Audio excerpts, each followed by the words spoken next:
వందనాలండి. ఎలా ఉన్నారు? బాగున్నారా? ఈ దినాన్న దేవుని యొక్క వాక్య ప్రకారం మనం చూసుకున్నట్లయితే దేవుడు మనతో మాట్లాడుతూ ఉన్నాడు అనమాట అండి.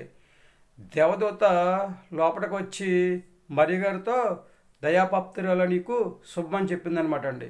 ఏంటో శుభమని మనం చూసుకున్నట్లయితే నువ్వు గర్భవతి అయి కుమారుని కని అతనికి యేసు అని పేరు పెడతావని చెప్పేసి చెప్పినట్లుగా మనం చూస్తూ ఉన్నాం అనమాట అండి. మరియ గారు చెప్తూ ఉంటారు, అడుగుతూ ఉంటారు, నేను పురుషుని ఎరగనిదానని కనుక ఇది ఎలా సాధ్యమని చెప్పేసి అడిగినప్పుడు చక్కగా దేవుడి నీకు తోడే ఉంటాడు, దేవుని శక్తి నిన్ను కమ్ముకుంటుంది, ఇదంతా కూడా పరిశుద్ధాత్మలో జరుగుతుందని చెప్పేసి చెప్పినప్పుడు చక్కగా మరియ గారు అంగీకరించినట్లుగా ఒప్పుకున్నట్లుగా మనము చూస్తూ ఉన్నాం అనమాట అండి. అదేవిధంగా మనం చూసుకున్నట్లయితే సేమ్ జకరయ్య గారితో దేవదూత మాట్లాడింది అనమాట అండి.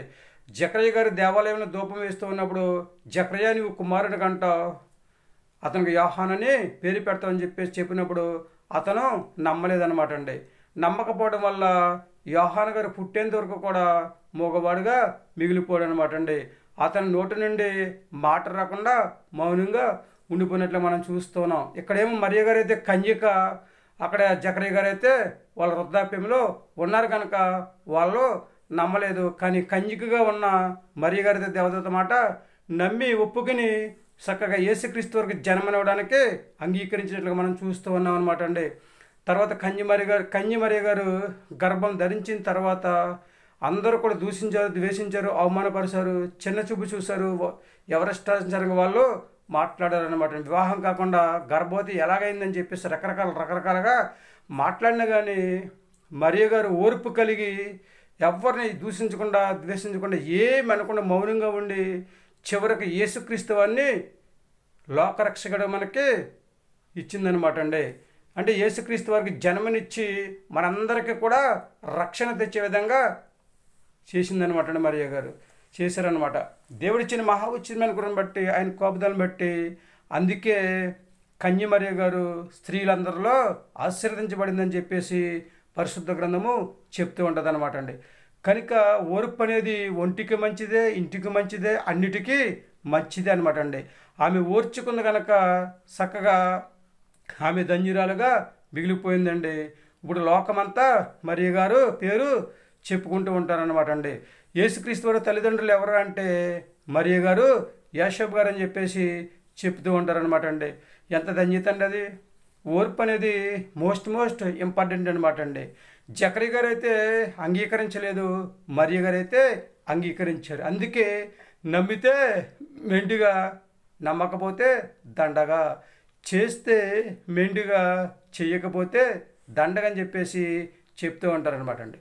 దేవుడిచ్చిన మహా ఉచితమైన కృపను బట్టి మరియ గారి ఓర్పు కలిగి ఎలాగైతే యేసుక్రీస్తు వారికి జన్మనిచ్చి మనందరికీ లోకరక్షకుడిగా ఎలాగైతే పరిచయం చేసిందో అదేవిధంగా మనం కూడా ఓర్పు కలిగి చక్కగా దేవుని స్తుతించి, దేవుని ఆరాధించి, దేవుని కనపరిచి, దేవుని మహింపరిచి, యేసుక్రీస్తు వారిని సొంత రక్షకుడిగా అంగీకరించి ఆయనకి మన హృదయంలో స్థానాన్ని ఇచ్చి మనం కూడా ఓర్పు కలిగి, పడుదల కలిగి ప్రార్థన చేసుకుంటే మనల్ని కూడా దేవుడు దీవిస్తూ ఉంటాడు, ఆశీర్వదిస్తూ ఉంటాడు, అభివృద్ధి చేస్తూ ఉంటాడు అన్నమాట అండి. కనుక చిన్నలు, పెద్దలు, వృద్ధులు, యవనస్తులు ఏమంటారండి? వింటారా దేవుని మాట? దేవుని ఆరాధిస్తారా? చక్కగా దేవుని స్తుతిస్తారా? విశ్వాసంతో ప్రార్థన చేసి ఓర్పు కలిగి, పడుదల కలిగి ప్రార్థన చేసుకుని హ్యాపీగా జీవించాలని చెప్పేసి ఆలోచన కలిగి ఉన్నారా? ఏమంటారు? ఈ ఆలోచన మీదేనండి. 100% కూడా నేను దేవుని మాట వింటామండి, ఆయన మాట ప్రకారం నడుచుకుని ఓర్పు కలిగి ప్రార్థన చేసుకుని దేవుడిచ్చే ఆశీర్వాదాన్ని పొందుకుని భూమి మీద హ్యాపీగా జీవిస్తానని చెప్పేసి జీవించాలని ఆలోచన కలిగి ఉన్నామని చెప్పేసి ఎవరైతే అంటూ ఉంటారో వాళ్ళందరూ కూడా తల్ల వంచండి, ప్రార్థన చేద్దాం. మహాపరిశుద్ధ పరలోకపు తండ్రి, నీ ఘనమైన పదం లెక్కలేని స్తుతి స్తోత్రం ప్రభా. చక్కగా తండ్రి ప్రభా, తండ్రి కన్యకని తండ్రి మీరు ఏర్పాటు చేసుకుని తండ్రి స్తోత్రం ప్రభా. కన్యక ధర తండ్రిస్తున్నాం జన్మించినట్లు మేము చూస్తూ ఉన్నాం తండ్రి, నీకు వందనాలు తండ్రి. చక్కగా తండ్రిస్తుండవా, మరియ గారు అయితే ఓర్పు కలిగి తండ్రిస్తుండవా, నీకు జన్మనిచ్చారు, నీకు వందనాలు తండ్రి.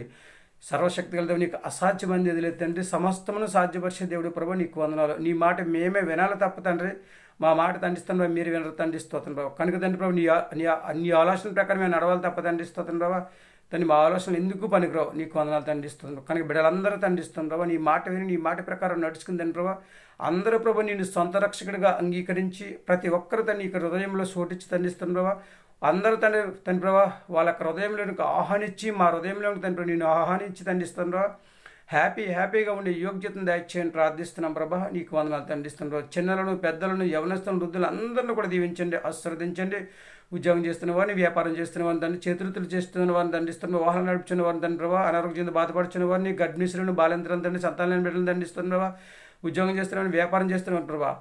అందరూ ప్రభావ 1 by 1 దీవించి ఆశీర్వదించుతాను ప్రభా. ఎవరికి కావాల్సిన వరకు దయచేయండి, అందరికి మంచి ఆరోగ్యం దయచేయండి. అందరూ నీ మాట విని నీ మాట ప్రకారం నడుచుకుని నీకు ఆశీర్వాదాన్ని పొందుకుందని ప్రభా. హాయిగా ఉండే యోగ్యత దయచేయమని ప్రార్థిస్తున్నాం ప్రభా. నీకు వందనాలు తండ్రి, స్తోత్రం ప్రభా. నీ కృప, నీ కోపదల, నడుపుదల, నేను దీవెనాస్తులను ప్రతి బిడ్డగా దయచేయమని మా ప్రార్థనలు కంచండి, మా ప్రార్థన ప్రతిఫలం దయచేయని మా కొరకు తరగని యేసుక్రీస్తు ప్రశ్న నామములో వేడుకొంచున్నాము తండ్రి, ఆమేన్. అందరికీ వందనాలండి. తిరిగి దేవుని ఆశీర్వాదాలు మీకు తోడుగా ఉండను గాక. దేవుడు మిమ్మల్ని దీవించి ఆశీర్వదించను గాక, ఆమేన్. మనమందరం కూడా ఓర్పు కలిగి జీవిద్దాం, చక్కగా విశ్వాసంతో ప్రార్థన చేద్దాం, దేవునికి నమ్మకంగా జీవిద్దాం, దేవుని యొక్క ఆశీర్వాదాన్ని పొందుకుందాం. ఏమంటారు? మీ ఆలోచన మీదేనండి.